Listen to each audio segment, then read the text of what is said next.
Diary में मैं श्रद्धा आप सभी का स्वागत करती हूँ।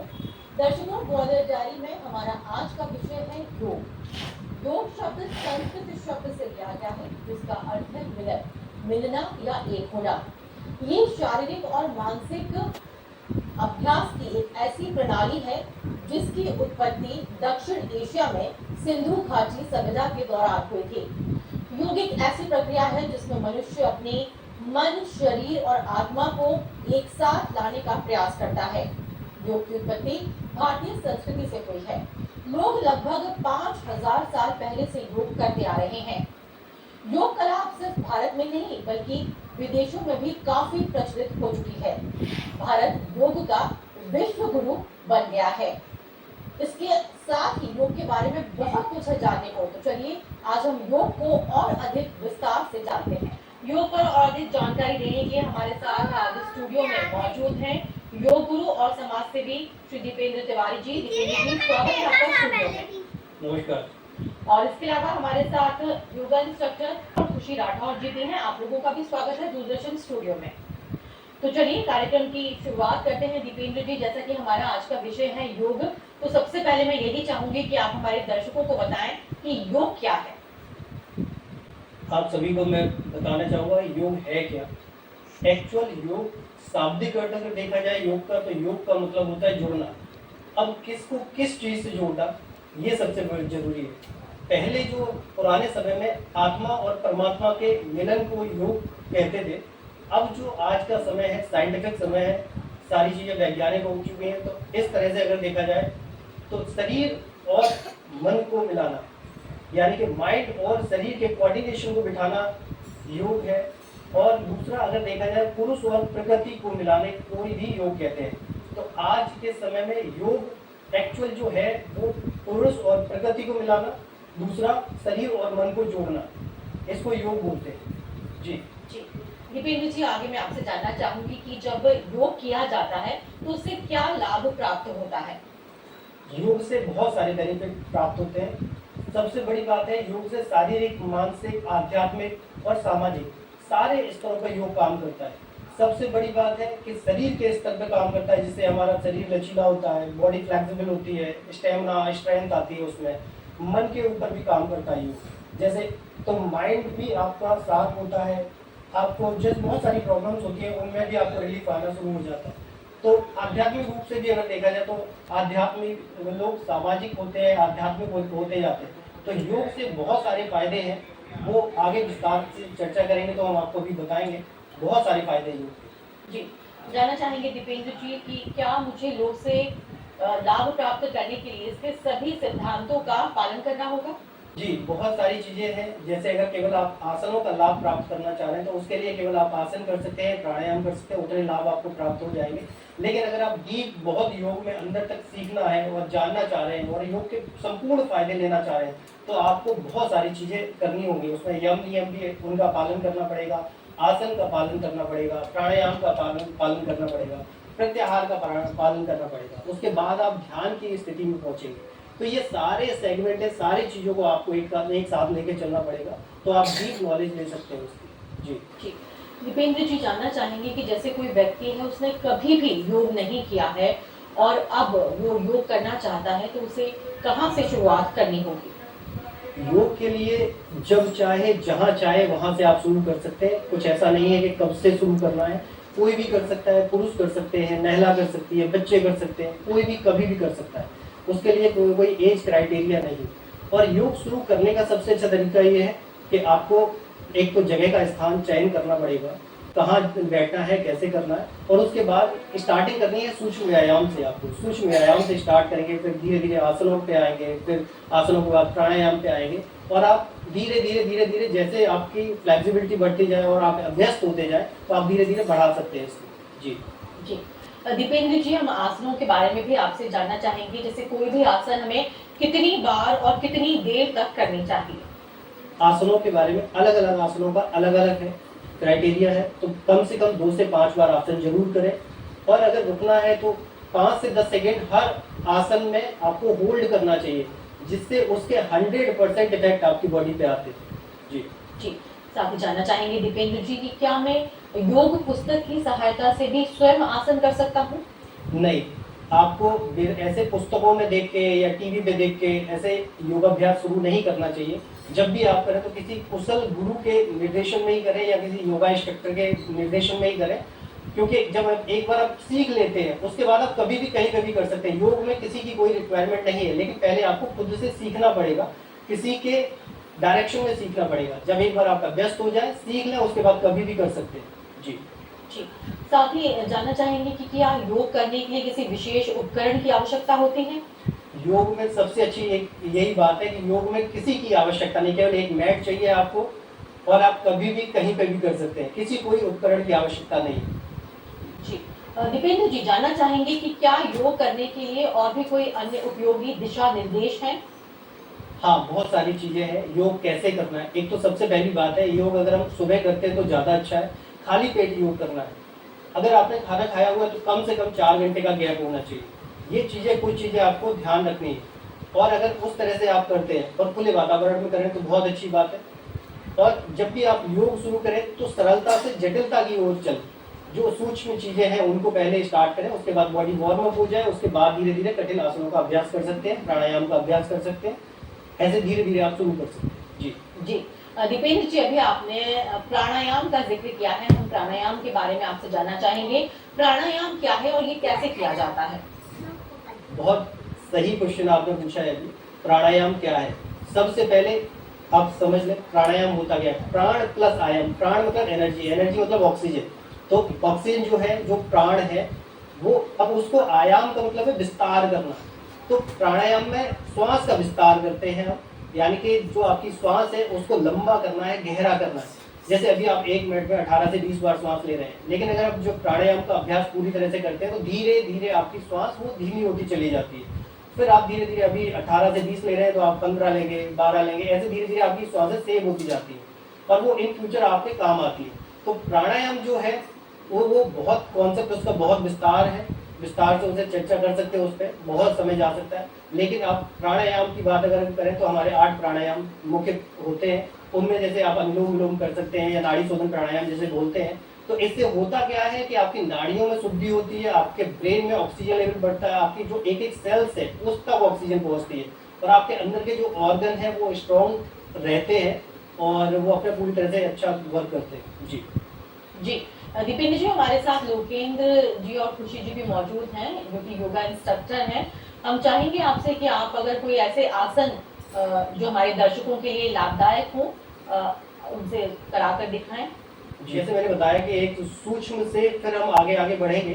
तो स्टार्ट करते हैं हम खड़े होने वाले आसनों से। तो पहले खड़े हो जाएंगे। अब करते हैं त्रिकोण आसन। त्रिकोण आसन करने के लिए दोनों पैरों में गैप करेंगे, हाथों को शोल्डर्स के बराबर रखेंगे। अब इसी पोजीशन में राइट हैंड से राइट टो के पास टच करना है और लेफ्ट हैंड को ऊपर ले जाएंगे।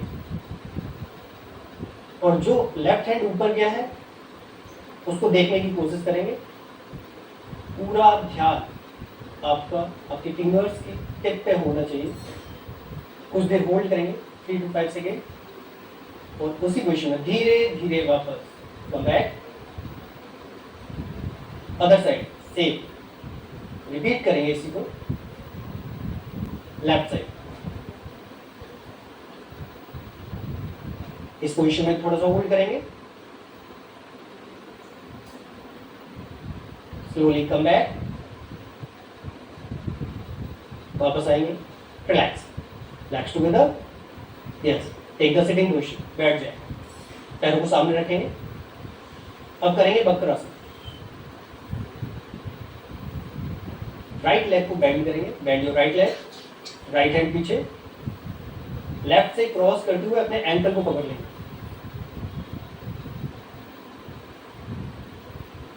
और पीछे देखना है, पीछे वाले शोल्डर को वॉच करेंगे पूरी तरह से। कुछ समय थोड़ा सा होल्ड करना है उसी पोजीशन में। वापस आएंगे, फर्स्ट हेड, पहले सिर को वापस लाना है, then left hand, right hand, then right hand. Left side से करेंगे, लेफ्ट लेग को बेंड करेंगे, लेफ्ट हैंड पीछे, राइट हैंड से क्रॉस करेंगे और पीछे देखेंगे। कुछ समय होल्ड करने के बाद फिर से वापस आएंगे। First head, right hand, left hand, then left leg. हर आसन के बाद थोड़ा सा रिलैक्स जरूर करना है, तो पैरों में गैप करना है, हाथों को पीछे रखेंगे, सिर को पीछे डाउन कराएंगे। अगेन पैरों को मिलाएं। अब करेंगे मंडूकासन, वज्रासन की पोजीशन में आ जाए, पैरों को बेंड करके वज्रासन में बैठ जाएंगे। अब अपनी मुट्ठियां बनाएंगे और नाभि के पास रखेंगे। श्वास को बाहर छोड़ते हुए फॉरवर्ड बेंड करेंगे, आगे झुकना है पूरी तरह से, श्वास बाहर छोड़ दें और आगे झुकना है। इसी पोजीशन में होल्ड करेंगे।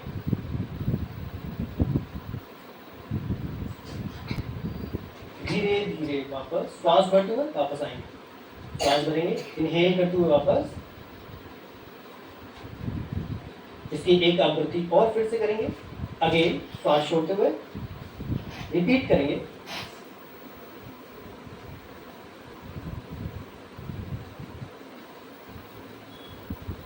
श्वास भरते हुए कम बैक,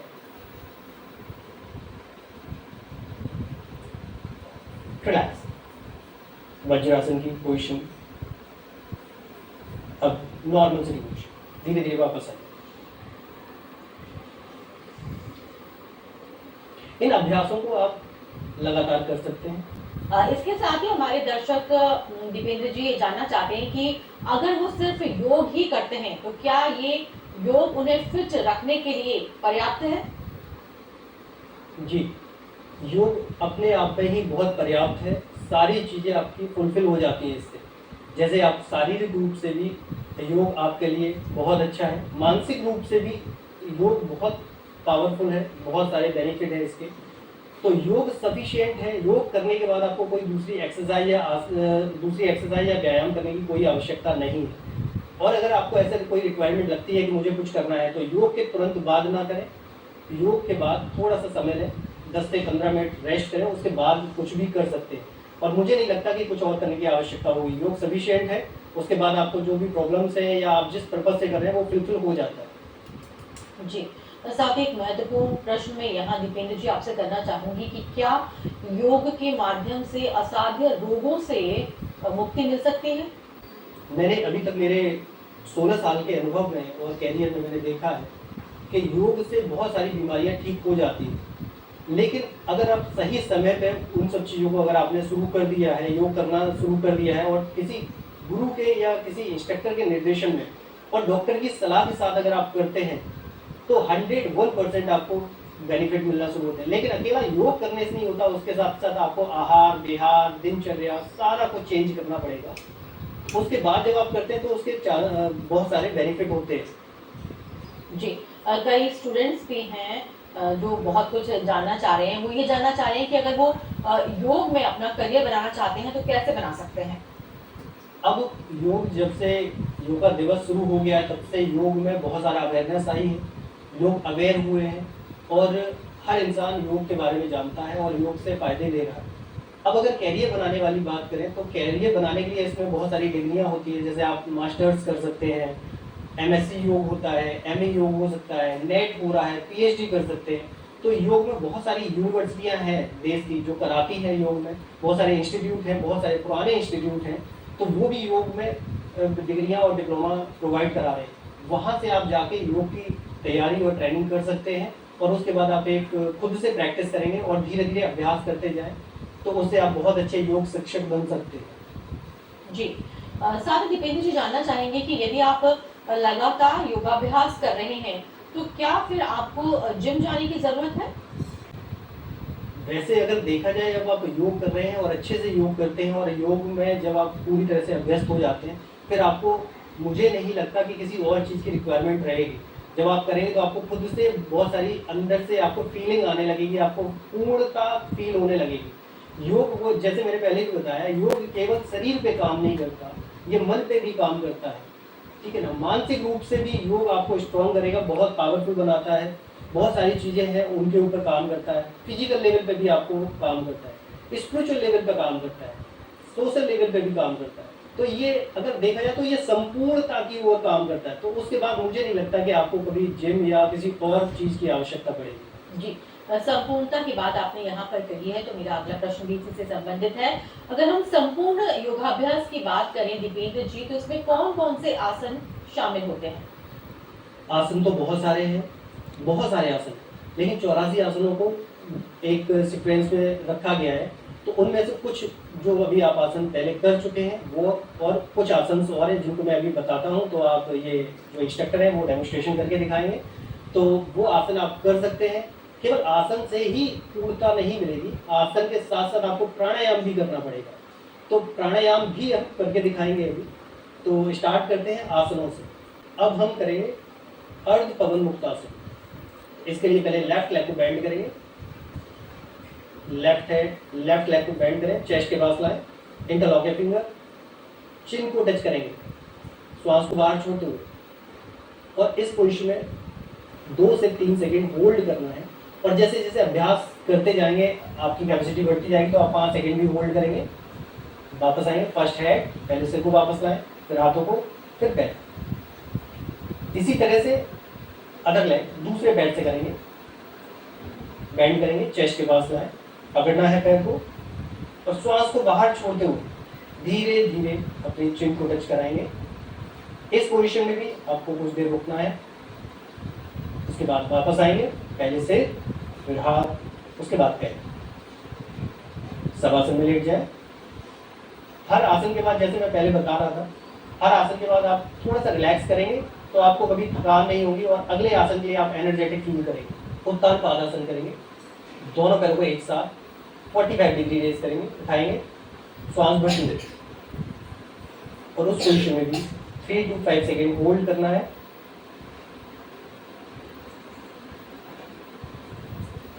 और धीरे धीरे वापस।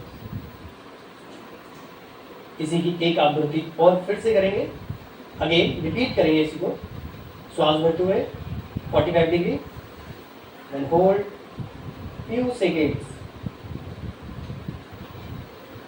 slowly come back, धीरे धीरे वापस, रिलैक्स, टेक द सवासन। अब हम मकर आसन की पोजीशन में आ जाएंगे, उल्टा लेट जाएंगे,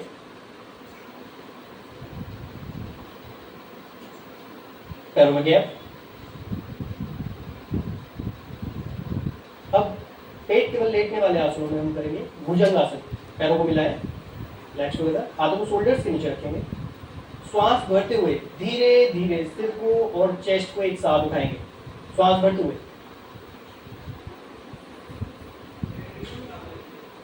कुछ देर होल्ड करेंगे इसी पोजीशन को, श्वास छोड़ते हुए वापस।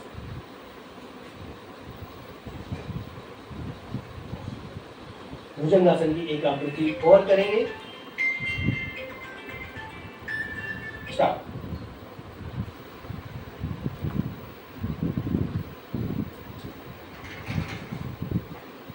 श्वास छोड़ते हुए वापस,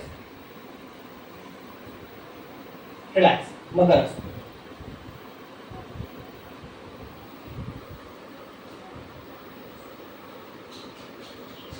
अब इसी पोजीशन में एक आसन और करेंगे, पेट केवल लेटने वाले आसनों में धनुरासन।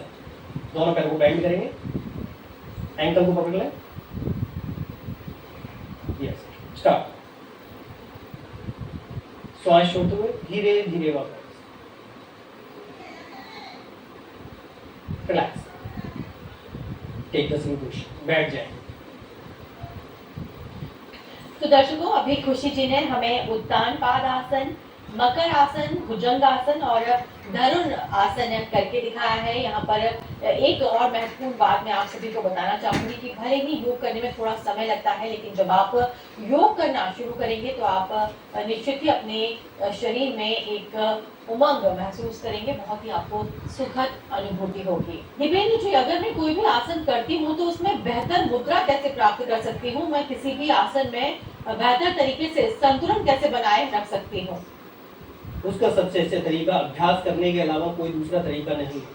जब आप धीरे धीरे अभ्यास करेंगे तो आप धीरे धीरे ऑटोमेटिकली संतुलन बनने लगता है। जैसे वृक्ष आसन है, ताड़ आसन है, शुरुआत में आप करेंगे तो हो सकता है थोड़ा मूवमेंट रहे, तो धीरे धीरे जैसे ही अभ्यास करते जाएंगे तो संतुलन ऑटोमेटिकली बनता रहेगा। लेकिन निरंतर अभ्यास बहुत जरूरी है। योग में ऐसा नहीं है 2 दिन कर लिया, 10 दिन का गैप कर लिया, फिर हमने कर लिया, तो ऐसे नहीं हो सकता। जब भी आप योग करें या कोई भी काम कर रहे हैं तो इसे एक दिनचर्या के रूप में बनाएं कि सुबह उठना है, पेस्ट करना है, जैसे और सारे काम करते हैं वैसे ही योग के लिए आपको थोड़ा सा समय निकालना है और वो निरंतर करना है, नित्य करना है। जब आप डेली रूटीन में करेंगे तो आप ऑटोमेटिकली आप पूर्णता की तरफ जाएंगे और आप आराम से स्थिरता प्राप्त कर लेंगे। यानी कि कुल मिला के हम कह सकते हैं कि कंटिन्यूटी योग करने के लिए जरूरी है। ये नहीं कि आपने एक दिन किया फिर नहीं किया, बीच में गैप नहीं होना चाहिए। जी, चाहूंगी दीपेंद्र जी की योग अभ्यास सत्र की अवधि कितनी होनी चाहिए? सबसे अच्छा तो ये है कि आप 40 से 45 मिनट का एक समय निकालें योग के लिए और उसमें छोटे छोटे स्टेप रखें। जैसे आपको सूक्ष्म व्यायाम कितनी देर करना है, 10 मिनट का सूक्ष्म व्यायाम किया आपने, आसनों की कि खड़े होने वाले, बैठने वाले, लेटने वाले आसन, ट्विस्टिंग वाले आसन कैसे करने हैं, तो 30 मिनट्स के लिए आपने ऐसे कर लिया सूक्ष्म व्यायाम और 20 मिनट्स के योगासन। उसके बाद 15 मिनट आप जो बचे हैं उनके लिए आप प्राणायाम के लिए निकालें, तो आप प्राणायाम भी बहुत जरूरी है। तो आप एक संपूर्ण पैकेज बनाएं 40 से 45 मिनट का और वो कर सकते हैं, तो उससे आपको 100% उसके जो फायदे हैं वो मिलना शुरू हो जाएंगे। और आप अगर ये 40 से 45 मिनट का समय निकालते हैं तो मुझे लगता है इतना सफिशिएंट है। लेकिन जैसे मैंने पहले ही बताया कि निरंतर करना है, डेली करना है। जी दीपेंद्र जी, योग के आसनों की अगर हम बात करें तो सूर्य नमस्कार बहुत ही प्रचलित आसन है, तो क्या आप सूर्य नमस्कार के लाभ बता सकते हैं हमारे दर्शकों को? सूर्य नमस्कार देखा जाए तो कंप्लीट बहुत सारे 12 स्टेप होते हैं सूर्य नमस्कार में, 12 आसन है, तो 12 आसनों का एक कंप्लीट पैकेज है। तो अगर आप 10 बार सूर्य नमस्कार कर लेते हैं, कभी कभी ऐसा होता है समय नहीं है हमारे पास, तो अगर आपने सूर्य नमस्कार कर लिया और समय नहीं है तो और प्राणायाम कर लिया तो आपका सेशन कंप्लीट हो गया। और सूर्य नमस्कार से बहुत सारे फायदे हैं, बहुत बेनिफिट होते हैं उससे। मसल्स स्ट्रांग होती है, स्टेमिना आती है, स्ट्रेंथ बढ़ती है, फ्लेक्सिबिलिटी बढ़ती है, आपके शरीर में लचीलापन आता है, और भी आपकी लंग्स कैपेसिटी बढ़ती है, ब्रेन में ऑक्सीजन प्रॉपर होती है, और भी कई इसके फायदे हैं। तो सूर्य नमस्कार अगर आप कर रहे हैं तो सूर्य नमस्कार करें, लेकिन करने का वो है अगर आप और भी चीजें कर रहे हैं और आसन कर रहे हैं तो सूर्य नमस्कार आप 4 राउंड करते हैं, 5 राउंड करते हैं, सफिशिएंट है। लेकिन अगर आप और दूसरे आसन नहीं कर रहे हैं तो कम से कम 10 बार सूर्य नमस्कार करें और उसके बाद प्राणायाम करें, तो उसके 100% रिजल्ट निकल के आते हैं। दीपेंद्र जी, आपका बहुत बहुत शुक्रिया स्टूडियो में आए और आपने योग जैसे अति गंभीर विषय पर हमारे दर्शकों को बहुत ही महत्वपूर्ण जानकारी दी। बहुत बहुत शुक्रिया आपका। और साथ ही बाबूजी जी, आप लोगों का भी शुक्रिया, आपने कई आसान आसन हमारे दर्शकों को करके बताए हैं जिससे निश्चित ही हमारे दर्शक लाभ उठाएंगे। बहुत बहुत शुक्रिया आपका। तो दर्शकों, आप सभी ने देखा कि योग एक प्रकार की ऊर्जा है जिससे कई तरह की बीमारियों का इलाज किया जा सकता है। योग करने से मन और मस्तिष्क स्वस्थ रहते हैं और आजकल की भागदौड़ भरी जिंदगी में अगर आप योग करते हैं तो आपको निश्चित ही बहुत ज्यादा लाभ होगा। तो हम उम्मीद करते हैं कि हमारे कार्यक्रम के माध्यम से जो भी जानकारी आप तक पहुंची है उससे आप जरूर लाभ उठाएंगे। इसी के साथ मुझे और मेरी टीम को दें इजाजत। नमस्कार।